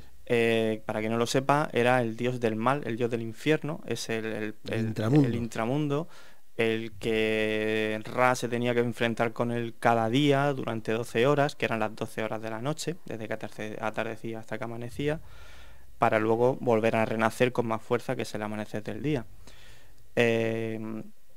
Esa figura se representa desde una serpiente hasta una figura antropomorfa con cabeza de reptil. O sea, da igual en definitiva a como tú lo llames, pero en realidad te estás refiriendo siempre a un mismo estado. Un mismo estado. Bien, lo que sí que es cierto es que las posesiones existen. Hay gente que es poseída. No se sabe bien. Los que no son creyentes, pues desde el punto de vista quizás también de la ciencia, pues pueden ser enfermedades mentales. Los que sí que somos o son creyentes, pues creen que hay algo, hay una fuerza y una energía que no se puede explicar, como estábamos hablando antes de ese de la noche a la mañana hablar en una lengua muerta, desconocida, y eso no crece por generación espontánea, ni un golpe que uno se da en la cabeza. Eso es algo más profundo que se tiene que estudiar evidentemente, pero que no creo que científicamente eso se pueda demostrar, eso es muy difícil. Lo cierto es que los exorcismos existen. Vamos a hablar otra vez, vamos a escuchar al padre Fortea, que nos habla precisamente de lo que es la posesión de una persona, la posesión, el sufrimiento eterno. Hablar con un poseso, hablar con un demonio en el momento en que está uno en el exorcismo, es auténticamente hablar con un espíritu condenado, con un espíritu que está en el infierno. El problema es que el demonio no tiene ningún voto de decir la verdad. Va a decir lo que le apetezca. Pero aún así se perciben varias cosas muy claras, como es el odio, un odio que no puede ocultar de ningún modo. Un odio hacia todo, Dios, la Virgen, los sacramentos, cualquier persona. Y eso es una cosa muy impactante. Después, el demonio no tiene ni la más leve posibilidad de arrepentirse. Son las conversaciones que yo he tenido con ya un buen número de demonios. Eso es algo que queda muy patente. No hay posibilidad, no hay nada que hacer. Yo, por supuesto, no lo he intentado, pero en ciertos momentos sí que las conversaciones han dejado muy claro eso. Es un odio tan cualitativamente distinto a lo que vemos aquí en la tierra que no hay nada que hacer, ya es algo irreversible. Después, ese odio lleva a odiar a todas las cosas, como ya se ha dicho. No hay felicidad alguna. Hay gente que dice, bueno, si estoy en el infierno, por lo menos gozaré de compañía entretenida. Y no, el infierno es un estado en el que se pierde toda alegría, toda felicidad. Hay momentos en que quizás no se sufra tanto, eso sí que es cierto, y momentos en que las llamas del dolor, de lo que se ha perdido, son verdaderamente ardientes, mucho más ardientes.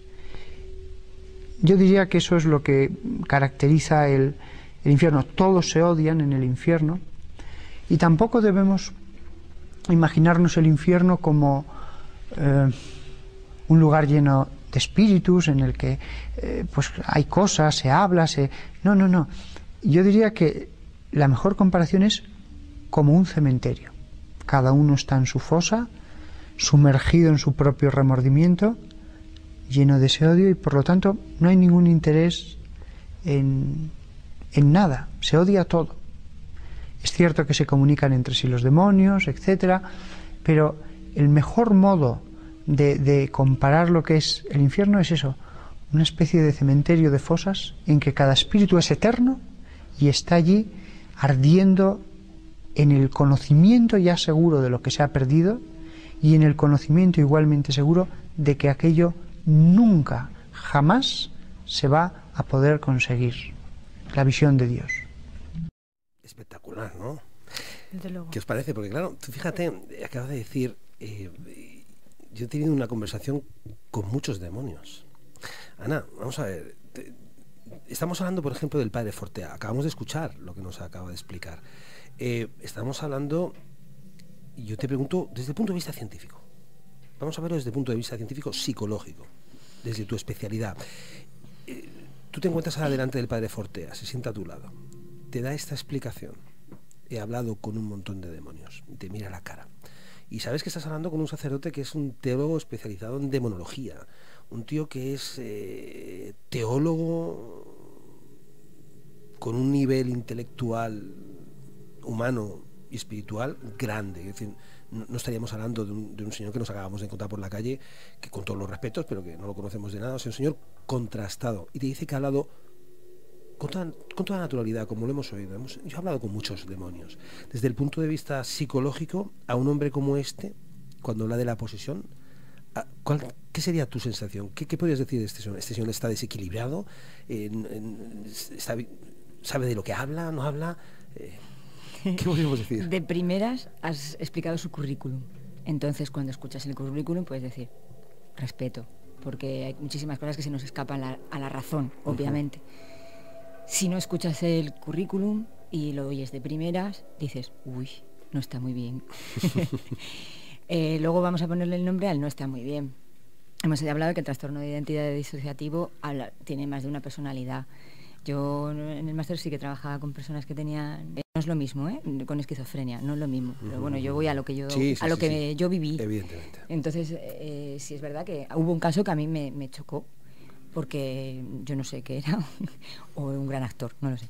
Pero sí que tenía, en su interior tenía 3 personalidades y las sacaba perfectamente. Y una de ellas, él hablaba del demonio, o sea, él hablaba de que estaba poseído por el demonio y cambiaba la voz. Eso lo he visto yo. ¿Tú has tenido la experiencia personal oírle cambiar la voz? Sí, las 3 personalidades. Las una 3. era una mujer y las otras 2, pues uno, él lo llamaba el demonio, lo llamaba así. Pero tú, fíjate, es muy interesante lo que cuentas ahora y lo que comentas. Cuando oías ese cambio de voz, ¿era que él tergiversaba su voz o era otra voz? A mí me sonaba una voz extraña. Al igual que, pues yo digo que podía ser un actor estupendo, vamos, porque si realmente lo sabía hacer, o no lo sé. Pero él ahora mismo él sí que estaba diagnosticado como personalidad múltiple, pero luego su familia tenía una gran visión del tema de la esquizofrenia, con alucinaciones, y entonces bueno, yo estaba haciendo el máster, no había visto esto en mi vida, fui allí de prácticas, estaba trabajando así con este colectivo y bueno, la verdad que a mí me impactó, de hecho es que no se me olvida. Nos enseñaron un vídeo, pero luego nos llevaron directamente porque estábamos haciendo el máster en el hospital y lo vimos a él en persona y él se lo creía perfectamente. A mí me preguntas, Ana, ¿estaba esta persona poseída? Yo no lo sé. O sea, yo sé que esta persona sí respondió al tratamiento, sí le daban tratamiento, respondió. Y poco a poco se fueron integrando las personalidades, que es un poco el tratamiento, y le hicieron hipnosis y fueron integrando las personalidades. Entonces, lo que es un trastorno disociativo, a veces son las personas entre el pensamiento, el sentimiento y la emoción, lo disocian. Entonces, hay gente que pues, pueden crear otras personalidades y una personalidad no recuerda, a veces son amnesias que tienen, no recuerda qué ha hecho o qué ha dejado de hacer. Que me estés preguntando si esto ha sido el demonio o no, no lo sé. A mí, vamos, me dio que pensar. Te dio que pensar. Porque tenía uno, pues cuando él llamaba o él decía que estaba el demonio, pues... Él creía que estaba el demonio. A mí sí, el teólogo me dice que él ha hablado con demonios, pues ha hablado con personas que pueden creer que están poseídos o pueden estarlo realmente. O sea, realmente él está hablando con personas... que yo ahora con lo que te he contado, que digo, ¿he hablado con el demonio? No lo sé. No lo sabes. ¿Y vosotros creéis que después de esas declaraciones del padre Fortea, creéis que realmente él ha hablado con diferentes demonios? Sí, totalmente. Bueno, ¿qué pregunta? A veces, ¿cómo le voy a preguntar esto? Es experta en temas paranormales, ¿cómo le voy a preguntar? Sí. Bueno, vamos a ver. Aquí jugamos a 2 bazas, como siempre. Ni uno lleva la razón ni el otro tampoco. Hay una parte que es psicológica totalmente y humana y otra parte que no sabemos lo que es, X. Para mí esa parte X, esos 2 exorcismos, ese tanto mínimo % que supuestamente son las personas posesas, de las que habla el padre, sí, no son demonios. Vamos a ver, yo quiero matizar esto y dejarlo muy claro. El demonio para mí no existe. Y lo digo desde este minuto ya. No existe. Como entidad, como lo que tú quieras, ni siquiera la etiqueta demonio. Para mí son parásitos que vienen a apoderarse de nosotros. ¿Parásitos o una creación? No, son parásitos que juegan con nuestra mente, que se ponen el disfraz de demonio. Sí. Yo sé por qué te estoy diciendo eso, que lo vamos a ver dentro de unos instantes, sé por qué te lo estoy diciendo. Acuérdate de lo que yo te estoy diciendo. Sí, bueno, pues son parásitos espirituales que se ponen el disfraz de demonio porque nosotros lo hemos creado y le hemos dicho, esto se llama demonio. Le podríamos haber dicho otra cosa, otra etiqueta, pero lo hemos etiquetado así, demonio, el mal, todo lo feo ahí.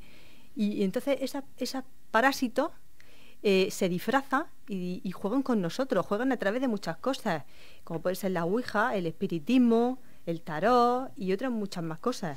Nos manipulan, se ríen, se ponen el disfraz de demonio, como decía el padre, pues se ríen de las personas, no te dicen que son el demonio, no te dicen quién son, te lo dejan ahí y se aprovechan de ti y tú lo etiquetas como tú quieres y se aprovechan del miedo, ellos viven del miedo. Viven del miedo.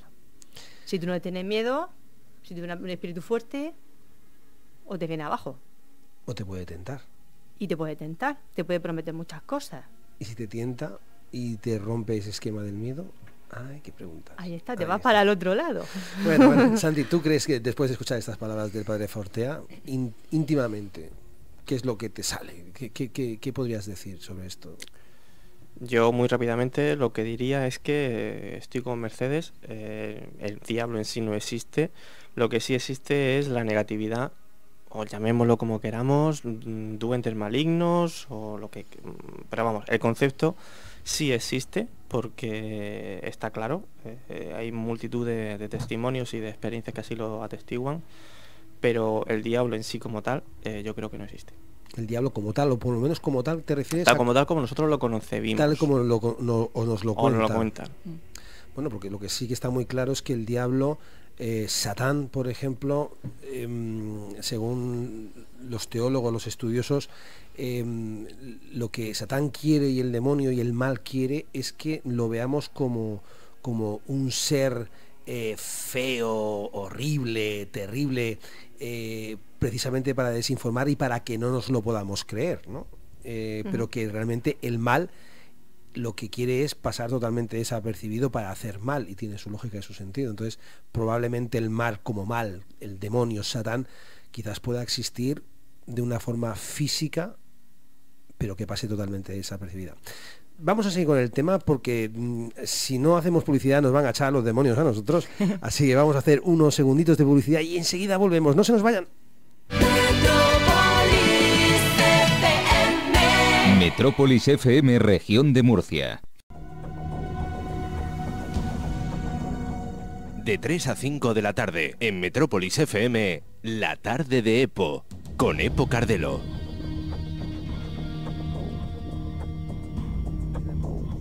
Bien, amigos, seguimos aquí en La Tarde de Epo. Pasan 37 minutos de las 4 de la tarde y estamos ya llegando casi al final del programa.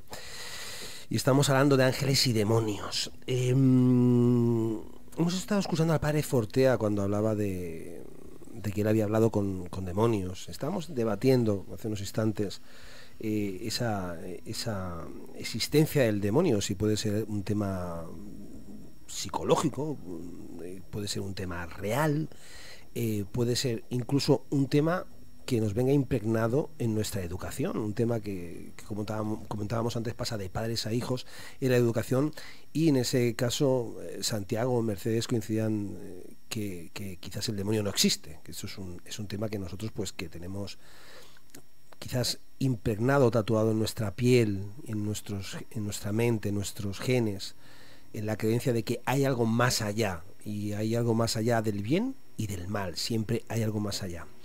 A mí me gustaría que habláramos entonces del mal, porque claro, yo, si os acordáis, recordamos, echamos la vista atrás al principio del programa cuando yo os comentaba, bueno, un padre que tiene 3 hijos, y de esos 3 hijos, pues los 3 hijos han sido educados de la misma manera, y 2 salen magníficos, o 2 salen fatal, y uno sale la mar de bien, siendo hijos del mismo padre y madre, con los mismos genes, con la misma educación. El mal es algo, Santiago, que existe per se o existe simplemente en el ser humano. Vemos las grandes diferencias entre que, por ejemplo, el ser humano, como ser humano, es más cruel que no, por ejemplo, los animales. Los animales normalmente matan por comer, matan por defender un territorio, matan por un instinto, pero el ser humano es capaz de matar y de hacer daño por placer, algo que ningún otro animal hace, ningún otro ser vivo hace en la Tierra. ¿El mal existe y cómo existe el mal? Como bien has dicho, el mal ya no depende tanto de cómo el hecho en sí, sino la parte más personal. Es decir, tú puedes matar por defenderte, por placer. Es decir, le estás metiendo una carga emocional, una carga, pienso, psicológica, psíquica, y allí Ana me puede corregir, muy importante. Por lo tanto, ya no es tanto el mal si existe o no existe, sino desde qué punto nosotros podemos establecer eso como mal o no. Es decir, yo diferencio entre la carga negativa, es decir, la negatividad, ¿vale? es decir, la maldad en estado puro y los hechos malignos en sí. Es decir, las normas de convivencia, que no sé si estáis de acuerdo o no conmigo. ¿Qué os parece a vosotras? Bueno, mira, ahora no nos peleamos. No. Ya sabéis que eran las dos en un stand-by, dándole vueltas al asunto. Yo estaba pensando por las conductas. Sí. Yo, hablando un poco de conductas, en conductas negativas y de conductas menos negativas. Hemos hablado al principio, lo has comentado ahora, que los 3 hijos se crían igual, en el mismo ambiente, con la misma educación. Pero a veces, sí, están en el mismo espacio, pero el sentimiento que siente uno, un poquito, lo que he dicho bastante, la carga emocional. Lo que siente el primero igual no lo siente el segundo, igual no lo siente el tercero, quiero decir. Y los padres están dando la misma educación, pero a veces a la forma de transmitir... Y su percepción quizás también de las cosas, ¿no? Exactamente, entonces el típico que es el hijo mayor, con una responsabilidad que igual el pequeño no la tiene, el mediano pues es que está en el medio y el pequeño pues es el mimado, ¿no? Entonces a veces esa percepción que nos han educado así, lo estamos viendo en la sociedad, genera dentro de cada uno unos sentimientos y unas conductas. Entonces el mal, perdona que te interrumpa, Ana, ¿lo creamos nosotros? ¿O se crea? ¿O se crea? Te la ha quitado, ¿eh? Eso te la ha quitado. Yo me gustaría responder un poco también al hilo. Creo que el mal no lo llevamos nosotros. Bueno, sí lo llevamos nosotros. Es algo que viene... ¿O son las normas de conducta? No. Yo creo que eso viene adherido a nosotros mismos. Bueno, tú has hablado antes de la genética, habéis comentado que eso viene de familia incluso antigua, ¿no? Que es malo, tal, viene incluso desde su tatarabuelo, tu tatarabuelo. Sí. El mal... Eso siempre es así. Sí, es que es algo que llevamos adherido a nosotros. Hacer el bien, hay personas que son beatas por naturaleza, lo hemos visto. Pero eso también fuera del mal también, porque mi tatarabuelo era guapísimo y millonario y a mí no se me ha pegado nada. Eso vamos a ver, vamos a matizar. Eso es externo. Sí, es externo, ¿no? Sí, hay cosas que llevamos con nosotros adheridas, que sería el bien y el mal, y luego están las conductas, nuestros hábitos, nuestras compañías, el ambiente donde nos movemos, la gente que nos influye. Eso influencia. Sí, y todo eso va sumando y equilibrando. Por eso esa familia... Ella cuando ha dicho, es que quería emplear la palabra en psicología, se llama la homeostasis, que es llegar al equilibrio. Sí. Donde lo típico, el demonio y el angelito, uno a cada lado de hace esto mal y hace esto bien. Bueno, eso es lo que dicen siempre, ¿no? Que todos tenemos un poco de ángel y demonio. Exactamente, ¿no? Que va un poco, pero buscando el equilibrio, la homeostasis. Es decir, ¿dónde? Independientemente de lo que nos esté pasando en el exterior o la carga que llevamos cada uno, busquemos el equilibrio. El equilibrio que nos... Y viene al principio de la primera pregunta, dentro de las normas en las que vivimos y las que sentimos. Sí, y luego también quería matizar otra cosa. Las personas cuando matan, por lo que tú comentabas, yo he leído varias entrevistas, psicópatas y demás, y ellos justifican esa muerte, lo hacen de una manera que para ellos está bien. Quitarle la vida a otro, le quita el sufrimiento, se quitan ellos problemas, desde su punto de vista, su propio es código. Su verdad y es su propio código. Pero eso los nazis, por ejemplo, tenían muy claro, ¿no? Que matar a... Los fanáticos, el fanatismo entran por ahí. Incluso tampoco tenemos que irnos tan atrás. Pongo 2 cosas. La muerte ritual, en una, pues yo que sé, como un rito de iniciación hacia una cultura, o incluso la propia eutanasia, que sé que es un tema muy delicado, ¿vale? Pero en definitiva... también es en esa parte, o sea, si nos ceñimos a las normas de convivencia, el matar a otro es el matar a otro. Me da igual si es por pena o si es por dignidad. Sí, no deja de ser un asesinato. Efectivamente. Entonces, ¿estamos de acuerdo con que el hombre es malo? Se hizo un silencio según el hombre. Se hizo un silencio incómodo, incomodísimo. Puede tener conductas malvadas y puede hacer daño a otras personas, claro que sí. Sí, o sea que el hombre puede ser malo. Bueno, pues vamos a escuchar otro corte de audio, vamos a escuchar al padre Fortea y él nos va a decir si el hombre es malo o no. Pues yo he sido siempre un párroco en la Comunidad de Madrid, en la diócesis de Alcalá de Henares. Un párroco que hace muchos años su obispo le encargó hacer la tesina durante la licenciatura sobre el tema del exorcismo y que cuando acabó, pues los curas de la diócesis le enviaron los casos que surgieron y con el tiempo hubo más casos y al final trabajé más en el tema de los posesos que en la misma parroquia, porque la parroquia era pequeña, pero los casos venían de toda España, también de Portugal. Bueno, no existía ningún libro así. Existía el libro muy bueno del padre Amorth, un exorcista habla, pero un libro para los seminarios, para teólogos, para universidades no existía. Y cuando yo escribo Summa Demoniaca, lo que intento es escribir una obra que sea más extensa, profunda, más teológica. Hay que reconocer que siempre será un tema interesante. Eso yo lo comprendo. Aunque pasen siglos, en el siglo XXIII o XXIV, los hombres del futuro, si se encuentran con un sacerdote que se dedica a esto, dirán: oh, qué interesante, háblenos sobre este tema. El tema les interesaba en el siglo II, en el siglo VI, en el siglo XV, y ya estamos en el siglo XXI y el interés es el mismo. Hay una forma buena de conocer el mundo del oculto y hay una forma mala. Si nosotros queremos experimentar, si nosotros queremos poner nuestra mano más allá del velo que separa este mundo del más allá, ese es un modo malo. Si metemos la mano, podemos arrastrar con nosotros malos espíritus. Pero si conocemos el demonio a través de una Santa Catalina de Siena, a través del Padre Pío, del cura de Ars, de tantos y tantos hombres que se llenaron de Dios, lo que conozcamos nos llevará a Dios. Respecto a la posesión, cualquiera puede quedar poseído. Lo que no hay que hacer es ponerse en el peligro. Lo que no hay que hacer es meterse en temas ocultistas, esotéricos. Cualquiera puede quedar poseído si se pone en el peligro. Lo que el demonio suele hacer es tentar, La labor cotidiana, normal, ordinaria del demonio es la tentación. Y él no tienta a todos por igual. Hay almas más tentadas. Por eso nosotros no debemos juzgar. Cuando vemos que alguien cae, debemos pensar: bueno, si yo hubiera sido tentado como él, quién sabe qué me hubiera sucedido. Los grandes santos, los grandes ascetas, han sido los más tentados. Dios no permite que la tentación vaya más allá de nuestras fuerzas, lo dice San Pablo. De forma que el que tiene más fuerzas, Dios le puede probar más. Ahí tenemos el caso de Job, el caso de Jesús mismo.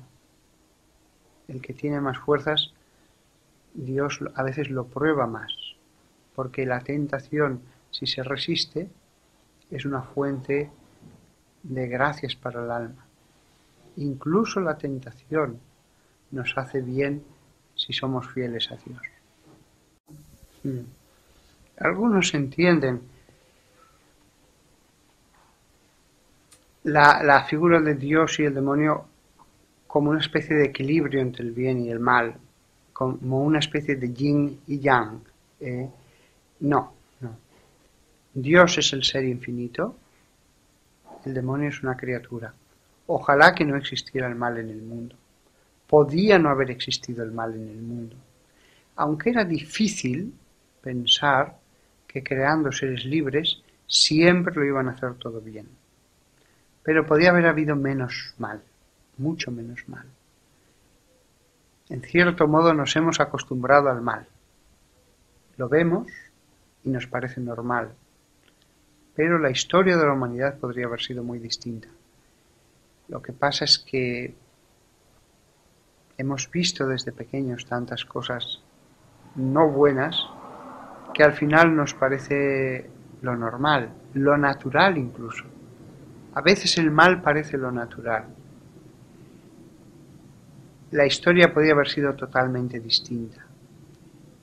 Podía no haber habido ningún hombre, por lo menos radicalmente malo, como los ha habido.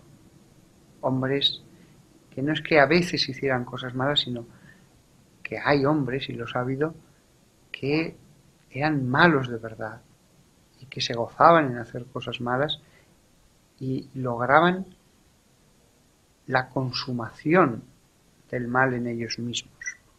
La Biblia habla de este tipo de personas, el Nuevo Testamento, sobre todo. El demonio, por lo tanto, no es alguien que está al mismo nivel que Dios. Dios es infinito, el demonio es una criatura. Dios, si dejara de pensar en el demonio, desaparecería. El demonio tiene su ser dado por Dios. Fue un ángel bueno, se rebeló.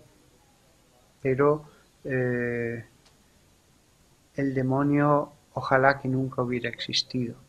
Ha sido el causante, por vía de la tentación, de tanto mal en la historia de la humanidad. Bueno, amigos, impresionantes palabras del padre Fortea. Nos hablaba del mal. Y es que el mal existe y nos deja bien claro que el bien también. Para eso está Dios. Y Dios es el que reparte el bien y el mal. Pero aún así hay hombres malos. Y hay energías malas. Y hay entes malos. ¿Qué os ha parecido esto que ha comentado el padre Fortea? Es que yo, ¿qué os puedo decir? Realmente yo encuentro profundas palabras y Ana, psicológicamente, ¿qué te ha parecido esto? Hay personas malas, pero aún así es Dios. Si Dios dejara de diablo es el demonio es un ente. Si Dios dejara de pensar en él, dejaría de existir. ¿Pero por qué existe entonces? Él nos muestra un Dios todopoderoso con una fuerza y un poder y que incluso justificaría... Infinito, un poder infinito. Justificaría algo, lo que ha dicho antes del terror, ¿no? De Dios, un terror. Entonces, justifica que Dios nos puede aterrorizar y que el demonio no existe. Habla de la homeostasis, que él habla que el equilibrio no lo ve así. Yo lo sigo pensando en que la búsqueda del equilibrio de las partes positivas, las partes negativas, el bien y el mal que tenemos y buscando un equilibrio. Que existen personas con maldad, sí, sociópatas, psicópatas, donde no tienen reconocimiento, no tienen remordimientos, no tienen empatía. Entonces hacen daño, claro que hacen daño. Y tienen su propio código, como antes decía también Mercedes. Existen. Mercedes se ha quedado como muy pensativa en estas últimas palabras del padre Fortea. Sí. Creo que te ha hecho un cambio de lo que veníamos hablando antes. Sí, bueno, el demonio no existe como criatura, ni va a existir jamás, en eso difiero con él. Y sí es verdad que Dios, o el ser humano, como quiera llamarlo, tenemos libre albedrío, la capacidad cada uno de elegir lo que está bien y lo que está mal, ya desde niños. Y eso es lo que nuestros padres nos inculcan y nosotros y desarrollamos como seres humanos, ¿no? Esa capacidad. Pero puede ser que el demonio exista, puede ser, dejo ahí sobre la mesa, que exista y que además sea Dios el que lo mande en algunos casos para demostrarnos que existe el mal, para decir, oye, frena, y para enseñar a otros que existe ese mal, ese sufrimiento, para otras, es decir, que el endemoniado sufre, ¿no? Pero alrededor de ese endemoniado hay otras personas. Y esas personas están siendo testigos de lo que está pasando. Y quizá eso les valga a ellos para recapacitar en su vida, le llegue ese mensaje y digan, jolín, voy a pararme a pensar. A lo mejor yo tampoco lo estoy haciendo bien. O en mi vida falta algo. Quizá esta persona era buena y la pasa esto.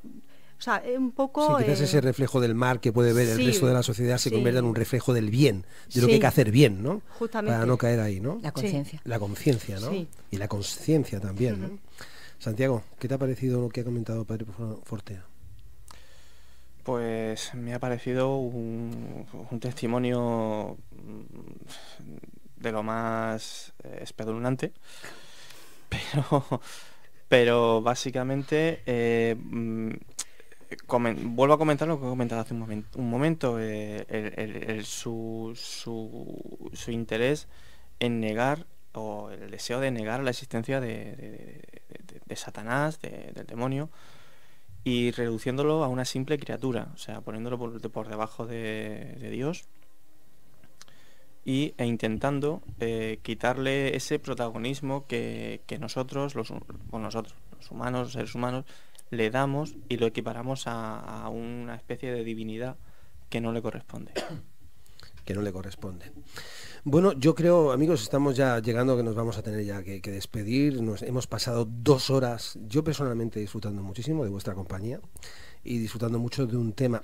A mí lo que sí que me ha quedado claro, según lo que hemos hablado aquí los 4, más las manifestaciones del padre Fortea, es que el demonio existe.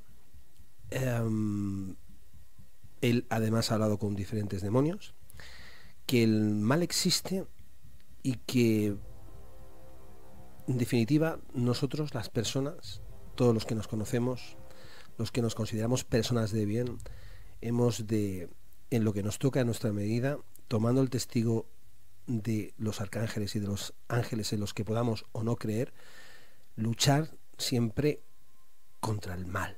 Y creo que eso es una misión de todas las personas, el ser buenos y luchar contra el mal. Chicos,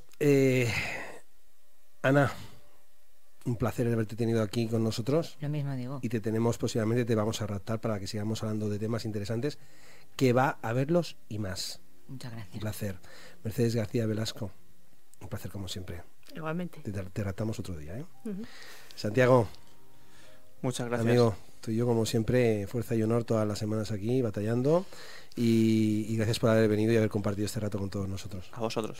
Gracias a todo el equipo técnico de Metrópolis FM y gracias a todos los oyentes que han estado compartiendo con nosotros y disfrutando de este tema tan interesante y tan profundo como son los ángeles y demonios. Pasen una buena noche y, como dice el padre Fortea, no le tengan miedo al demonio. El demonio no es nada. Ustedes son más. Un abrazo y nos escuchamos mañana. Hasta mañana.